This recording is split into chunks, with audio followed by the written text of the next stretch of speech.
राधे राधे प्रिय दर्शकों। अम्मा, तुम गाय का इतना मोह क्यों कर रही हो? आज तुम्हारी गाय 6,000 में बिक रही है, तो कल मैं शहर जाऊंगा तो तुम्हें 6,000 से डबल तिबल पैसे ही कमा के दूंगा। राजेश अपनी माँ से ये बात कह रहा था।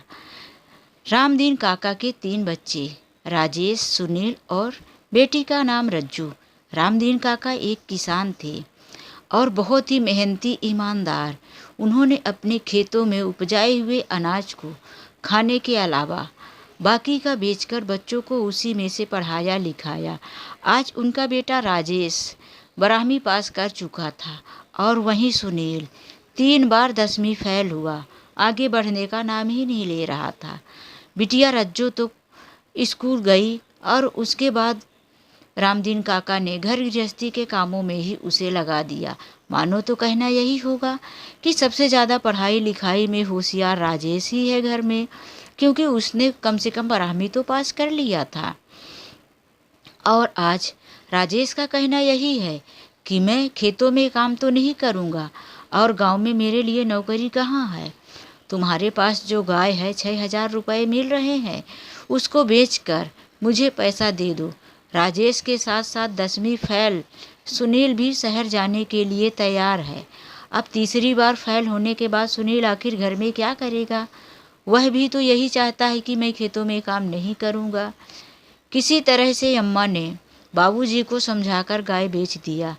6,000 रुपये मिले। दोनों भाई लेकर शहर चले गए।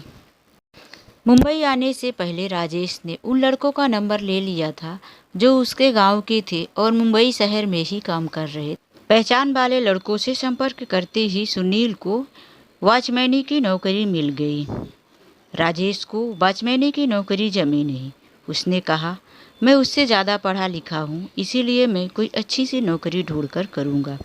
इसीलिए उसने नौकरी ढूंढना शुरू किया और उसे भी बहुत ही जल्दी एक बिल्डर के साथ रहने का मौका मिल गया। राजेश की नौकरी फिक्स वेतन पर नहीं थी, उसे परसेंट पर पैसे मिलते थे। जैसे कि यदि राजेश कोई 50 लाख का फ्लैट बिकवाएगा तो उसके 50,000। इसीलिए वह महीने में 2-4 फ्लैट तो बिकवा ही देता था और बिल्डर के साथ रहने के बाद और भी बाकी के काम किया करता था, जिससे उसे वहाँ पर रहना खाना भी फ्री में ही मिलता था। राजेश बहुत ही जल्दी मुंबई शहर में तरक्की कर गया।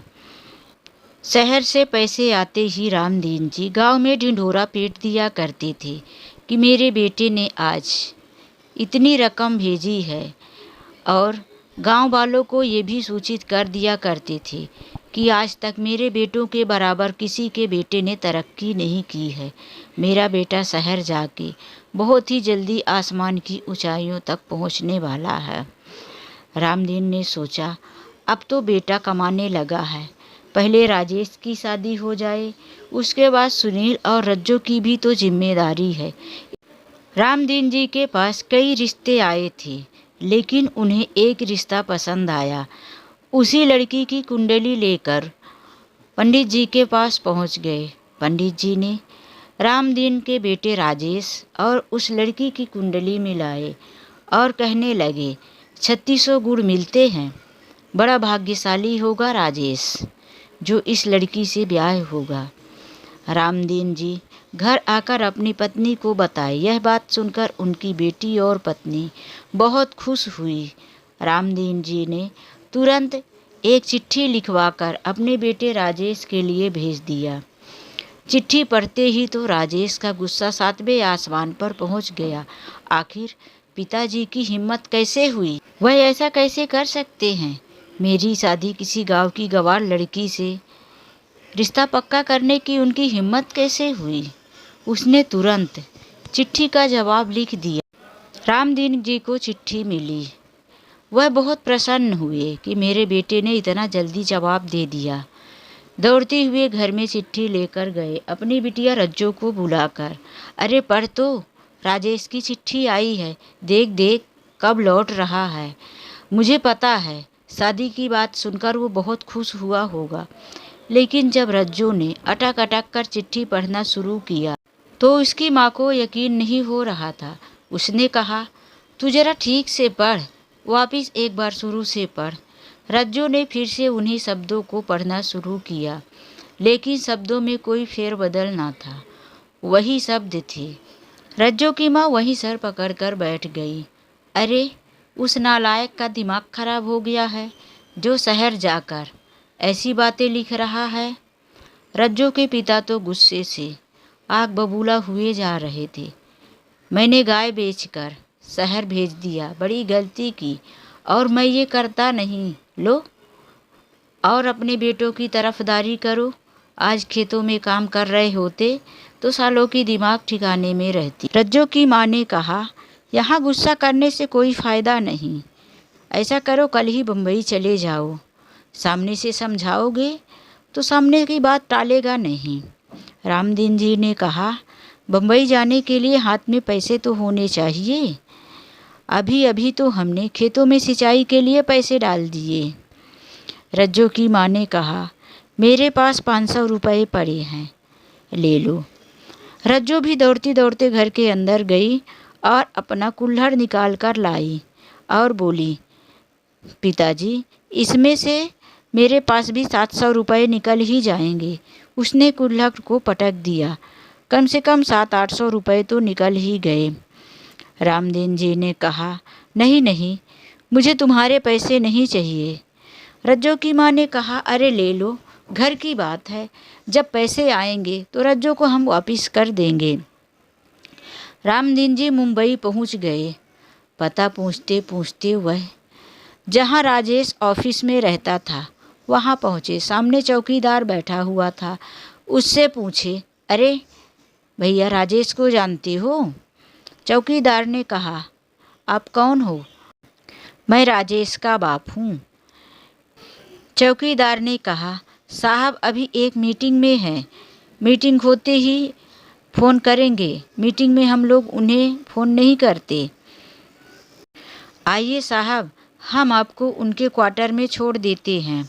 रामदीन जी को वह चौकीदार साहब कह रहा था, यह सुनकर उन्हें बड़ा अजीब लग रहा था। वह उसके साथ चल दिए। चौकीदार ले जाकर कमरे तक छोड़ दिया। कमरे का बेल बजाते ही सुनील बाहर आया। इतने दिनों के बाद अपने पिताजी को देखकर भावुक हो गया। अरे बाबूजी, आप? बिना बताए, बिना संदेश दिए, आपकी चिट्ठी भी तो मिली थी, उसमें आपने तो ऐसा कुछ नहीं लिखा था। रामदीन जी ने कहा, सारे सवाल यहीं गेट पर ही कर लेगा कि अंदर भी बुलाएगा? रामदीन जी घर के अंदर गए। उन्होंने देखा कि घर तो बहुत आलीशान हो गया था, क्योंकि अब राजेश किराए पर नहीं रहता था। उसने अपना एक हाई फाई सोसाइटी में फ्लैट खुद का ले लिया था। उसी में दोनों भाई रहते थे। रामदीन जी बार बार दीवालों की तरफ देखते, टाइल्स में लगे हुए प्रिंट को देखते। फर्श इतना चिकना और साफ सुथरा। धूल मिट्टी में रहने वाले रामदीन जी सारी चीज़ें इस चकाचौंध को देखकर उनकी आंखें फटी की फटी रह गई। इतना साफ सुथरा घर गांव में तो किसी का नहीं होता। सारी चीज़ों को उन्होंने पूछना शुरू किया, अरे सुनील, यह तो बड़ा महंगा होगा ना? नहीं नहीं नहीं बाबूजी, वह नामे सिर हिला देता। फिर रामदीन जी ने कहा, सुनील, जरा फ़ोन लगाओ तो राजेश को, आया क्यों नहीं?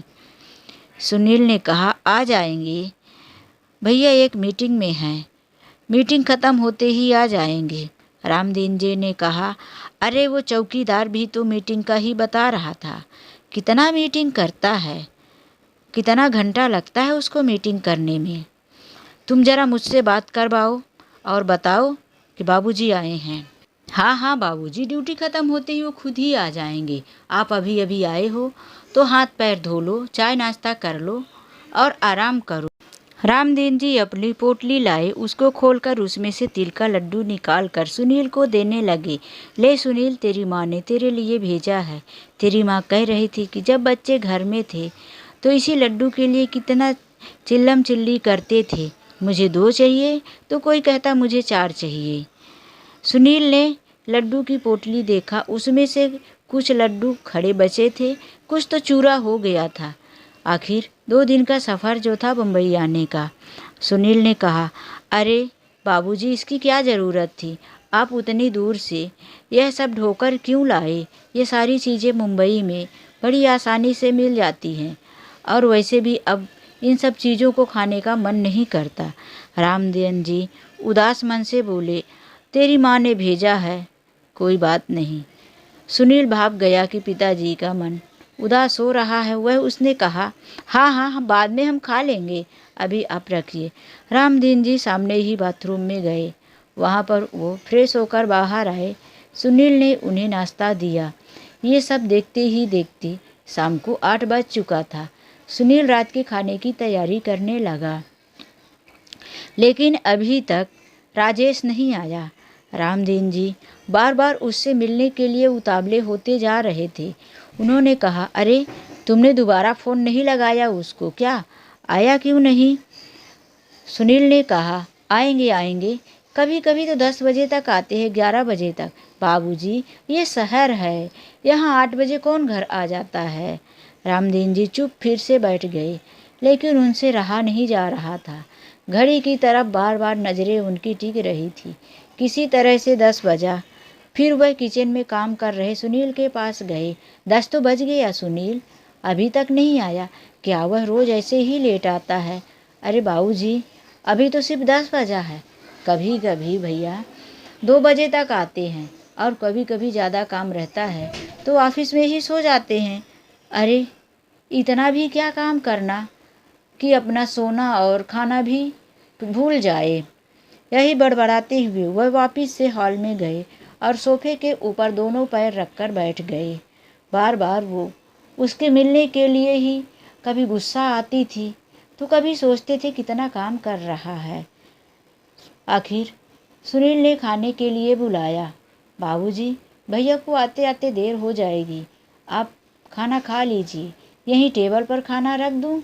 नहीं, मुझे नीचे चटाई बिछा के दे दे। वहीं हाल में सुनील ने चटाई बिछाकर बाबूजी को खाना दे दिया। खाने बैठे रामदीन जी बोलने लगे, सोचा था शहर जाऊंगा, दोनों बच्चों के साथ बैठकर खाऊंगा, बातें करूंगा, लेकिन उसका तो कुछ पता ही नहीं, जैसा उसे मालूम ही नहीं पड़ा हो कि उसका बाप उससे मिलने आया है। सुनील ने रामदीन जी को वहीं बेड में सोने के लिए बोल दिया। इतना नरम नरम बेड, साफ सुथरी चादर। रामदीन जी को कुछ अजीब सा लग रहा था। उन्हें उस बिस्तर पे नींद नहीं आ रही थी। करवटें बटलते हुए बार बार पूछते, आया कि नहीं? कितने बजे तक आएगा? तुमने उसको दोबारा फ़ोन किया कि नहीं? सुनील का फिर वही जवाब। रामदीन जी सोने की कोशिश कर रहे थे, लेकिन आज उन्हें नींद नहीं आ रही थी। 1 बज रहा था। राजेश ने सुनील को फ़ोन किया, अरे राजेश, तू खाना मेरी ऑफिस में पहुंचा दे, आज मैं घर नहीं आऊँगा। सुनील समझ गया था, शायद आज भैया ने ज़्यादा पी ली होगी, इसीलिए वो बाबूजी के सामने घर नहीं आएंगे। सुनील ने किचन में गया और चुपके से टिफ़िन पैक करके जैसे ही दरवाज़ा खोला, दरवाजे की आहट से रामदीन जी उठ गए, क्योंकि वो अभी तक सोए ही नहीं थे। आकर बोले, अरे आया क्या? राजेश आया? नहीं पिताजी, भैया का फ़ोन आया था, आज वो ऑफिस में ही सोएंगे, कुछ काम ज़्यादा हो गया है। रामदीन जी ने कहा, रुक, मैं अपना चप्पल पहन लूँ। नहीं बाबूजी, सुबह आएंगे ना, आप सुबह भैया से मिल लेना, ऑफिस में बहुत लोग होंगे, वहाँ भैया आपसे अच्छे से बात नहीं कर पाएंगे। रामदीन जी ने कहा, तो क्या हुआ, मैं बात कर लूँगा, मैं उससे मिलने आया हूँ और वो घर भी नहीं आया। सुनील बड़ी असमंजस में फंस गया। आखिर वो अपने बाबूजी को कैसे वापस करे? उसके बाबूजी वही पुराना चप्पल, पुरानी पगड़ी, पुरानी बनियान और पुरानी धोती लपेटे हुए उसके पीछे पीछे चल दिए, जबकि राजेश ने यहाँ पर सब लोगों को बता रखा था कि हम गांव में सबसे बड़े जमींदार हैं, हमारे पिताजी के यहाँ नौकर चाकर हैं, मेरी माँ कभी घर का किचन का काम नहीं करती। कई दासियाँ हमारे घर में काम करती हैं। मेरे पिताजी जहाँ चलते हैं एक सरदार की तरह दिखते हैं। उनके साथ साथ कई लोग उनके पीछे पीछे सर झुकाए हुए चलते हैं। मेरे पिताजी के एक आदेश पर पूरा गांव उनके पीछे उनके काम के लिए चल देता है। यही बात सुनील को भी समझा रखा था, लेकिन अब सुनील इस तरह से एक फटेहाल मजदूर के रूप में अपने पिता को भाई के ऑफिस में ले जा रहा था। सुनील गेट में पहुंचकर बेल बजाया। राजेश ने ही दरवाज़ा खोला। राजेश को देखते ही रामदीन जी चिल्ला उठे, अरे ऐसा कौन सा काम था जो तू घर नहीं आया? राजेश इतना नशे में था। उसने कहा, अबे ये कौन है, किसको लेकर आया है? इतना सुनकर रामदीन जी का जैसे माथा ठनक गया। अरे तू अपने बाप को नहीं पहचानता? शहर आकर अपने बाप को भूल गया? कैसी बातें कर रहा? छी छी छी, तूने तो दारू पी रखा है। अच्छा, इसीलिए तू घर नहीं आया कि तेरी पोल ना खुल जाए। वह फिर झुंझलाते हुए कहा, अरे इसे कौन लेकर आया है यहाँ? उसकी इस तरह से बातें सुनकर ऑफिस में और भी 2-3 लड़के थे जो कि साथ में पार्टी कर रहे थे। वह भी हाथ में दारू का गिलास लिए हुए गेट पर आ गए और कहने लगे, अरे राजेश, ये कौन है और तुमसे इस तरह से बातें क्यों कर रहा है? क्या तुमने इस गरीब मजदूर के पैसे मारे हैं? इसके पैसे अभी दे दो। झूमते हुए वो लोग नशे में इस तरह से कहने लगे। राजेश ने कहा, अरे मैं इस बुढ़े को नहीं जानता, ना जाने क्यों मेरे पीछे पड़ा हुआ है। अब तो रामदीन जी को लग रहा था कि अगर उनके हाथ में कोई मोटा डंडा होता तो वह राजेश का सर फोड़ देते। इतनी जोरों की उनको गुस्सा लगी थी। उनका अंदर से मन कर रहा था कि अभी यह अपना पुराना चप्पल उतारूं और इसी से राजेश को पीटकर दिमाग ठिकाने लगा दूं। तभी राजेश हाथ में नोटों की गड्डी लिए हुए आया और रामदीन जी की तरफ फेंकता हुआ बोला, ये ले बुढ़ऊ, पैसे पकड़ और यहाँ से दफ़ा हो जा, तेरा सारा कर्जा माफ़। रामदीन जी ने उसका हाथ पकड़ा, अपनी तरफ खींचने लगे। तभी उसके साथ और जो लड़के थे उन्होंने हाथ छुड़ाया और रामदीन जी को कहा, अरे बुढ़ऊ, कैसी बदतमीजी कर रहे? पैसा मिल गया है ना? ये गांव के गवार लोग पैसे के लिए ना जाने कहाँ कहाँ तक पहुँच जाते हैं। पैसे पकड़। रामदीन जी पैसे उठाए और गुस्से में उसी के मुंह पर फेंकते हुए, ले अपना पैसा पकड़ नालायक, तेरी जैसे औलाद भगवान को किसी को ना दे। वह पैसा फेंक कर अपना धोती संभालते हुए लंबे लंबे पैर बढ़ाते हुए चल दिए। उनके पीछे पीछे सुनील भी चल दिया। रुकिए ना बाबूजी, रुकिए ना बाबूजी। वह किसी तरह से उन्हें पकड़कर कमरे के अंदर लेकर आया। घर में आकर उसने कहा, बाबूजी, इसीलिए तो मैं आज आपको ऑफिस नहीं ले जा रहा था और भैया इसीलिए घर नहीं आए थे। मुझे पता था कि आप ऑफिस जाएंगे तो बहुत बड़ा बवाल हो जाएगा। रामदीन जी का गुस्सा अभी भी सातवें आसमान पर था। उन्होंने कहा, तुमने देखा ना तेरे भाई ने कैसे बदतमीजी की है? देखा ना, क्या इसी दिन के लिए मैं उसे पाल पोस कर बड़ा किया था? मैं अपनी 2 लीटर दूध देने वाली गाय बेचकर उसे शहर भेज दिया। आज भी मुझे रातों दिन वह गाय मेरी आंखों के सामने नाचती है। मैं यहाँ से जा रहा हूँ। रामदीन जी अपनी पोटली उठाए जिसमें अभी भी उनके एक धोती और कुर्ता पड़ा हुआ था। वह जाने के लिए घर से निकल रहे थे। सुनील ने सामने आकर दोनों हाथ फैला दिया। पिताजी, आप रात को कहाँ जाएंगे? कहाँ अकेले भटकेंगे? ये मुंबई शहर है, कुछ हो गया बड़ी मुसीबत खड़ी हो जाएगी। ऐसा करिए, आज आप रात तक रुक जाइए, मैं सुबह खुद आपको स्टेशन तक छोड़ आऊँगा। रामदीन जी रुकने वाले नहीं थे, लेकिन वह इस अनजान शहर में उन्हें भी घबराहट हो रही थी। वह भी रात के वक़्त ना जाने कौन कैसे मिल जाए, इसीलिए वह वहीं बैठकर रात गुजारना चाहते थे। सुनील उन्हें जबरदस्ती बेड पर ले गया। पिताजी, आप आराम से सो जाइए। तभी गुस्से में रामदीन जी ने कहा, इधर आ, तू मुझसे सच सच बता, ये कमरा तेरा है कि उसका? सुनील माहौल के देखते हुए बोल दिया, नहीं नहीं बाबूजी, ये मेरा कमरा है। मैं तो दिन में ड्यूटी करता हूँ, कभी रात में करता हूँ, और भैया ऑफिस में ही रहते हैं। वह तो कभी कभी मुझसे मिलने आ जाया करते हैं, या कभी उनको आराम करना होता है तो। इतनी बात सुनकर रामदीन जी ने चुप हो गए और वही बेड में लेटे रहे। उन्हें नींद कहाँ आने वाली थी। सुबह के 5 बजे ही राजेश घर पहुंचा। सुनील ने दरवाज़ा खोला, दबे पैर घर के अंदर गया। सुनील से कहने लगा, सुनील, कल मैं बहुत नशे में था, ना जाने पिताजी के साथ कितनी बदतमीजी कर ली। बहुत गुस्से में होंगे बाबूजी, तू सच सच बता, कल मैंने क्या क्या कर दिया? सुनील ने कहा, भैया आपने जो कल किया वो शायद दुनिया का कोई बेटा नहीं करेगा। आपने कल बाबूजी का बहुत अपमान किया है और बाबूजी बहुत गुस्से में हैं। आज आपको यहाँ देखकर ना जाने क्या कर बैठेंगे। राजेश ने कहा, अरे वो तो कल मैं नशे में था और मुझसे बहुत बड़ी भूल हो गई है। मैं अभी बाबूजी से माफ़ी मांग लेता हूँ। सुनील रोक ना सका। राजेश बाबूजी के पास गया और उनके पैर पकड़कर जैसे ही माफ़ी मांगने लगा, रामदीन जी उठकर खड़े हुए और कहने लगे, अरे साहब, आप कौन हो? मैं तो आपको नहीं जानता, और आप एक गरीब मजदूर के पैर क्यों छू रहे हो? अरे आपको पाप लग जाएगा, इतने बड़े आदमी, हम गरीबों के पैर नहीं छूते। बाबूजी की बातें सुनकर राजेश शर्मिंदा हो गया। उसने कहा, बाबूजी, कल मुझसे बड़ी भूल हो गई, उसी के लिए मैं माफ़ी मांग रहा हूँ। बाबूजी, मैं ये सब जानबूझकर नहीं किया और ना ही मैं रोज़ पीता खाता हूँ, बस थोड़ी सी गलती हो गई। रामदीन जी ने कहा, थोड़ी सी गलती हो गई, इसे गलती कहते हैं?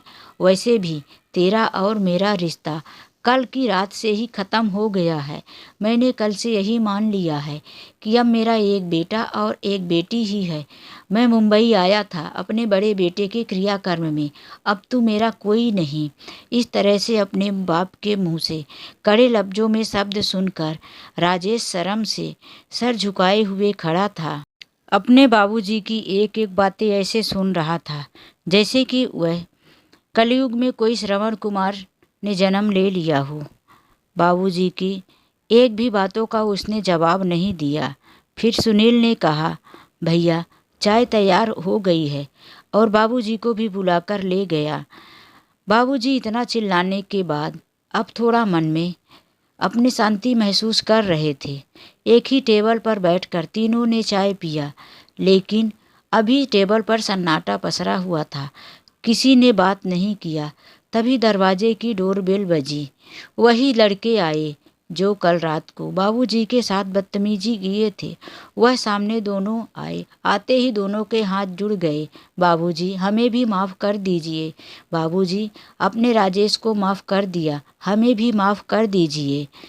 बाबूजी ने कहा, अरे साहब, आप लोग कौन हैं और बारी बारी से मुझ गरीब से माफ़ी क्यों मांग रहे हैं?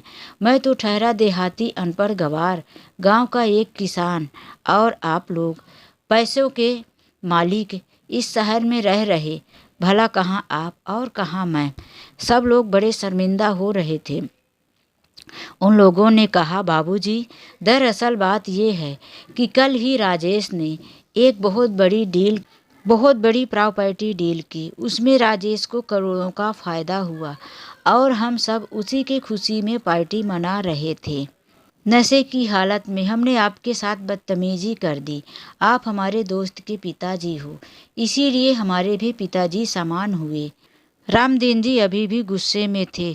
उन्होंने राजेश की तरफ तिरछी नज़र से देखा और कहा, मैं किसी का पिता विता नहीं हूँ। हाँ, लेकिन मैं एक गरीब मजदूर किसान हूँ। क्या तुम लोग किसी वृद्ध पुरुष के साथ, अपने से बड़ों के साथ इसी तरह से बदतमीजी करते हो? तुम्हारे माता पिता ने यही सिखाया है? वह दोनों बार बार हाथ जोड़कर माफ़ी मांगने लगे और बोले, पिताजी, अब हम आपसे वचन देते हैं, कभी हमसे दोबारा ऐसी गलती नहीं होगी। एक बार हमें माफ़ कर दीजिए। रामदीन जी ने कहा, चलो जाओ, हमने तुम्हें माफ़ किया। जब हमारी ही औलाद ऐसी निकली तो हम तुम्हारे ऊपर नाराज़ होके भी क्या कर सकते हैं। वह दोनों वहाँ से चले गए।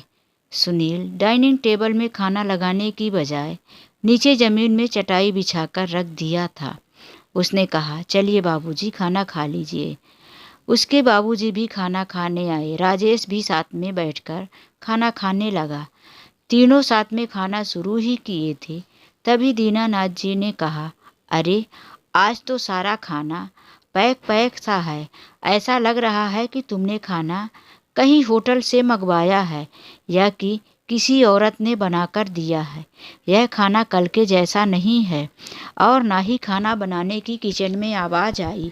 अच्छा, तो तुमने आज खाना नहीं बनाया? नहीं नहीं बाबूजी, ये खाना होटल का नहीं है। तो फिर सच बताओ, खाना कहाँ से आया? होटल का नहीं है, तुमने बनाया नहीं, तो फिर खाना कहाँ का है? बताओ। दरअसल बाबूजी, वह इतना कहकर रुक गया। रामदीन ने कहा, बताओ बताओ, अब क्या बचा है छुपाने के लिए? बाबूजी, एक और बात है जो बहुत बड़ा सच है, वह मैं आपको बताने जा रहा हूँ। यह खाना आपकी बहू के हाथों का बना हुआ है। अच्छा, तो यही सुनना बाकी था? बस। मैंने तो सुना था कि आजकल शहर में लोग शादी कर लेते हैं, बच्चे हो जाते हैं, उसके बाद जाकर कहीं माता पिता को पता चलता है। सुनील ने कहा, नहीं नहीं बाबूजी, बात इतने आगे तक नहीं बढ़ी है। बस अभी बात शुरू ही हुई है, और वो भी आपके मर्जी के बिना नहीं होगा ऐसा कुछ। यही पड़ोस में ही एक लड़की है, तो गांव की, लेकिन वो यहाँ पढ़ाई कर रही है और उसी को भैया पसंद करते हैं। बाबूजी, अगर आप कहें तो हम सब कल चलते हैं। अगर आपको ठीक ठाक ना लगा तो फिर आपसे भैया ज़बरदस्ती करके आगे नहीं बढ़ेंगे। रामदीन जी ने सोचा, आखिर मैं हाँ करूँ या ना? लड़कों ने पसंद किया है तो कर ही लेंगे, क्यों ना?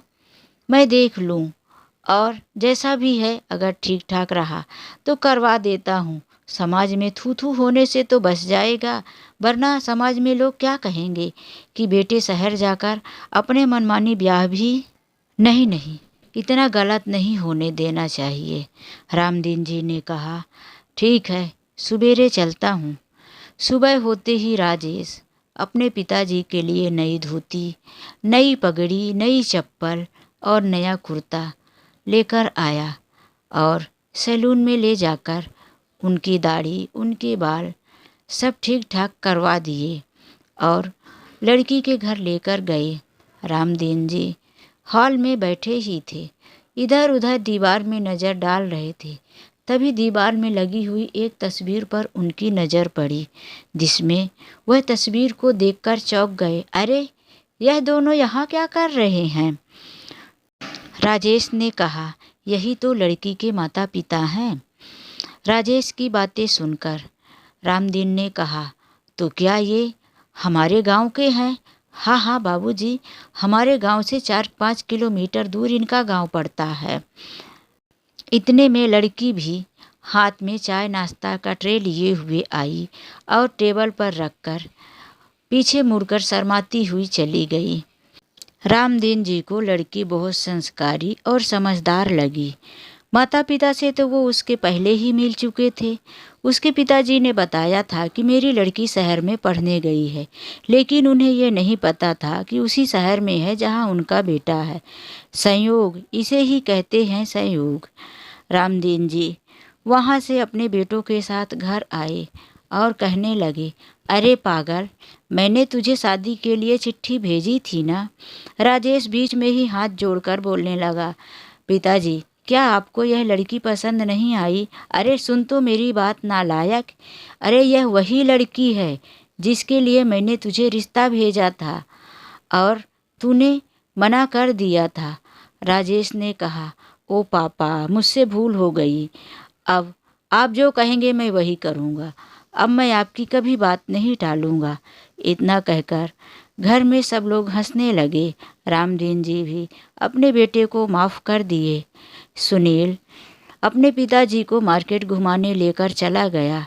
उसी दौरान शहर घुमाते हुए उसने माँ के लिए साड़ियाँ, बहन के लिए कपड़े, पिताजी के लिए भी ज़रूरी सामान, बहुत सारी खरीदारी कर दी और तीसरे दिन अपने पिताजी को गांव के लिए भेज दिया। रामदीन जी गांव आकर सब लोगों को जा जाकर मिठाइयाँ बांटे और अपनी पत्नी से सारी बातें बताए। उनकी पत्नी ये सब सुनकर पहले तो हैरान हुई, फिर उन्हें खुशी भी हुई कि चलो अंत भला तो सब भला। आखिरकार लास्ट में सब कुछ ठीक हो गया। अब रामदीन जी ने कह दिया कि शादी तो हम गांव से ही करेंगे। यह संदेशा अपने बेटे राजेश को भिजवा दिया। राजेश भी तैयार हो गया, शादी गांव से होगी। यह फैसला सुनकर लड़की के पिताजी भी बहुत खुश हुए, क्योंकि उनके सभी सगे संबंधी समाज वाले गांव में ही रहते थे, मुंबई में कोई नहीं था। तो दोस्तों, यह कहानी आप लोगों को कैसी लगी? वीडियो को अंत तक देखने के लिए आप लोगों का दिल से शुक्रिया। तो चलिए ऐसे ही मिलते हैं एक नई कहानी के साथ। कहानी अच्छी लगी हो तो लाइक करें, चैनल में नए हैं तो प्लीज़ सब्सक्राइब करें। मिलते हैं नई वीडियो में। आज के लिए बस इतना ही। राधे राधे, जय श्री कृष्णा।